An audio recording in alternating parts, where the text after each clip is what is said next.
પવિત્ર શ્રાવણ માસમાં આજે આપણે મહુવા શહેરના નવા ઝાપા વિસ્તારમાં આવેલ એવા ઐતિહાસિક અને પૌરાણિક શ્રી ગોપનાથજી મહાદેવના દર્શન કરીએ।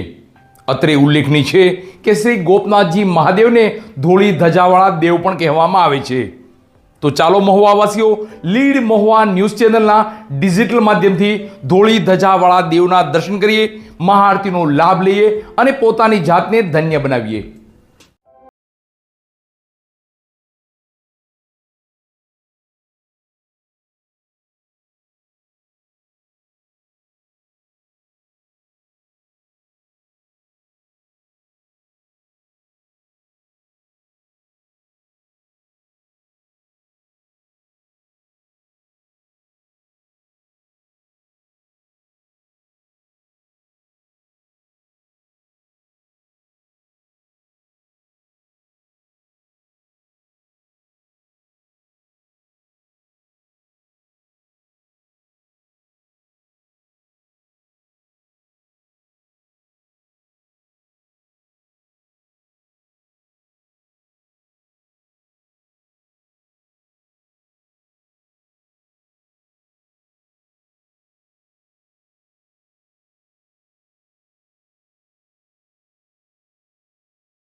પવિત્ર શ્રાવણ માસ જેમ જેમ આગળ વધતો જાય છે તેમ તેમ શિવાલયોમાં શિવ ભક્તોની ભીડ જોવા મળી રહી છે।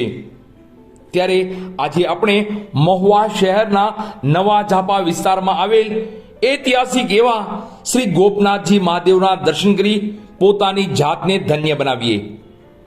પવિત્ર શ્રાવણ માસમાં શિવ ભક્તિનો અનેરો મહિમા રહેલો છે। શિવ ભક્તો રોજે આ પવિત્ર માસ દરમિયાન શિવનું પૂજન અર્ચન કરી પોતાની મનોકામના પૂર્ણ કરતા હોય છે। તો પવિત્ર શ્રાવણ માસમાં બીલીપત્ર પૂજન, જલાભિષેક, દુગ્ધાભિષેકનું પણ અનેરું મહત્વ રહેલું હોય છે। લોકો પોતાની ભક્તિભાવ આસ્થા સાથે શિવ પૂજનની સાથોસાથ ઉપવાસ પણ કરતા હોય છે। ત્યારે આજે આપણે આવા સર્વો ભક્તિભાવ સાથે લીડ મહુવા ન્યૂઝ ચેનલના ડિજિટલ માધ્યમથી મહુવા શહેરના અતિ પ્રાચીન, પૌરાણિક અને ધોળી ધજાવાળા દેવ એવા શ્રી ગોપનાથજી મહાદેવના દર્શન કરી મહાઆરતીનો લાભ લઈએ। અહીં શિવ ભક્તો અને મિત્ર મંડળ દ્વારા પ્રસાદીની પણ સુંદર વ્યવસ્થા કરાતી હોય છે। તો ભક્તો પણ હોંશે હોંશે ભગવાન ભોળાનાથની પ્રસાદી લઈ ધન્યતા અનુભવે છે।